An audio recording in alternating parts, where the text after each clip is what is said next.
What's up, everybody? It is finally time to finish this build.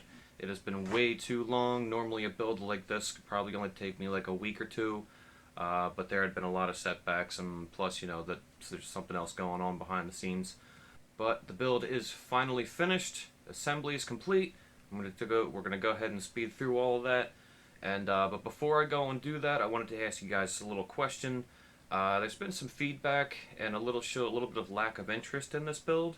But what I would like to know is if you guys are okay with this, then that's cool. We'll just leave it the way it is. But if you guys wanted to see it in some more of a conventional case, I do have a Node 202 from Fractal Design. I could go ahead and throw that in there. It would be complete overkill, and it's a little slightly overkill as it is anyway. But then it will be completely overkill, and mod the crap out of that case. But if that is the case, go ahead and leave a comment down in the comment section, and maybe next video, if enough people want to see see it changed up a little bit and get some feedback, maybe next video we'll just do a complete rebuild, and then we'll go ahead and install the PfSense and we'll get everything set up. But with all that said, let's get to it.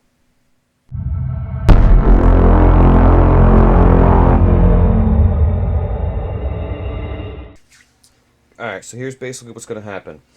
So what I've done is everything's together. I've gone and ground down all the heads flush with the surface of the metal here.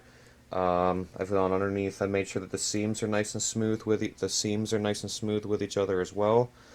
We're gonna go ahead and just scrape along a little bit along here. What that's gonna do is gonna fill in the little area around the screws and the screw heads themselves. It's also gonna fill in the seams, and where it's also gonna put a small skin coat across the surface of the metal also, and it's going to fill in all those small imperfections in the metal, and then we're going to sand it smooth so that way we have a nice smooth surface to start with. We're going to go ahead and put some primer or some flat black on the whole thing here, and then the 3D printed parts, and then here we have some of the 3D printed parts. I've gone ahead and this is the rear I/O cover. It's got little CyberDown systems, PfSense. And then this is what I did for the network card. I've gone and put on the logos for all of the manufacturers of the hardware that we're using. Got PfSense, Ballistics, Intel, the Gigabyte with the little eye there. Thought that was going to be cool. Fan and dark side for the LED, as well as the hinges. We're going to be using these for the lid.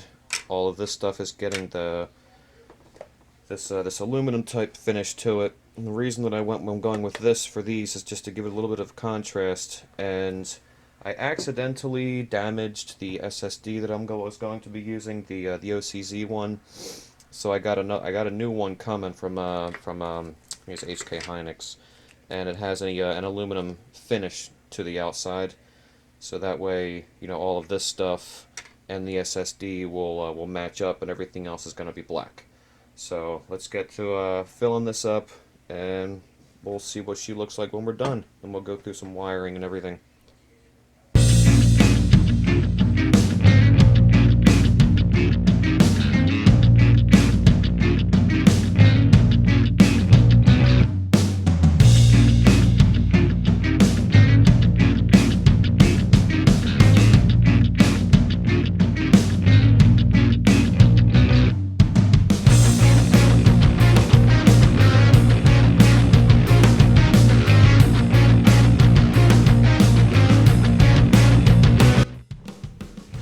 Okay guys, we're back. Body filler's nice and dry.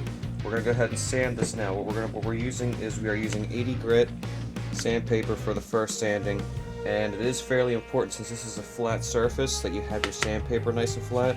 So I just have this piece of wood, and I wrapped my paper around it like this, and I just hold onto it like that while I'm sanding. And what you're gonna see as we start sanding is it's gonna make a big mess. As you can see, I've already started sanding. What you're going to see is you're going to start seeing things like this. You see, as I'm sanding, you're back down to bare metal, but in some spots there are places where it's not really coming off. These are the low spots in the metal, and we just filled that in. So now this section here, when we go over it with the paint and the primer, and then sand the primer down, it's going to be a nice flat level surface with this and this. Also guys, this is a stage where you want to kind of limit your contact with the material with your bare hands. I should be wearing gloves, but I just don't happen to have any on hand. But for now, this is I'm just gonna you know, grin and bear it. But that's what you're seeing here with all these little things. That's the low spots that are filled in. Same thing here with on the back. If you can see, we can get that at an angle. Like here, that's a low spot, low spot, low spot. We just basically just leveled it. And I'm gonna go ahead and start sanding this side here, so you guys can see. We'll do a little time lapse here, and you'll see this stuff start to go lower and lower. We'll hit back to the bare metal again, and then where there's going to be some sections where it's going to be left behind, and those are the low spots. So that's done.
Got all of our color on, looks good, it's nice and smooth, nice and even.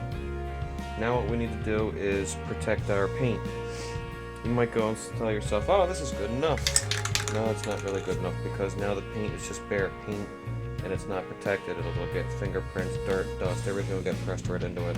Now, as said, we're going for that flat black finish, so we're not going for any type of fancy gloss paint. So to protect it with your clear coat, you're going to get glossy. Well, not really, because you can get, you know, this is a matte clear finish. It's not going to be glossy. It's just going to be a nice flat finish, and we're going to get the result that we want.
Ta-da!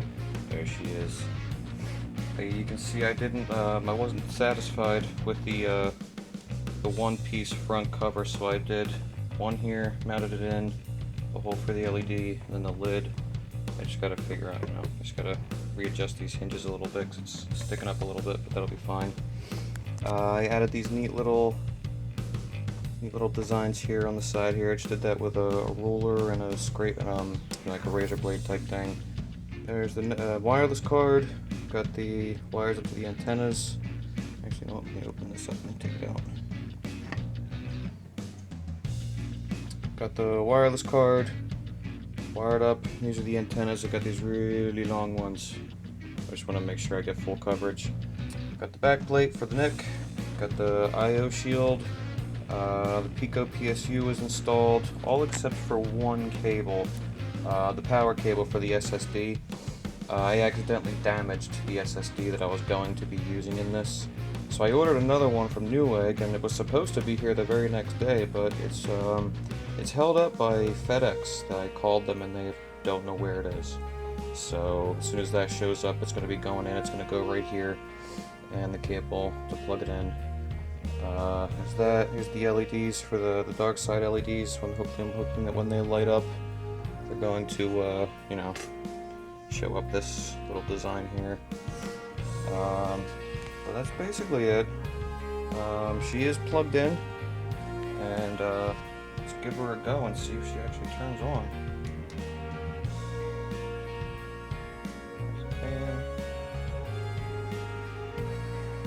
That's annoying. Okay, it's ramping now. That means we have a successful boot, which is good. I'm happy. Very satisfied with it.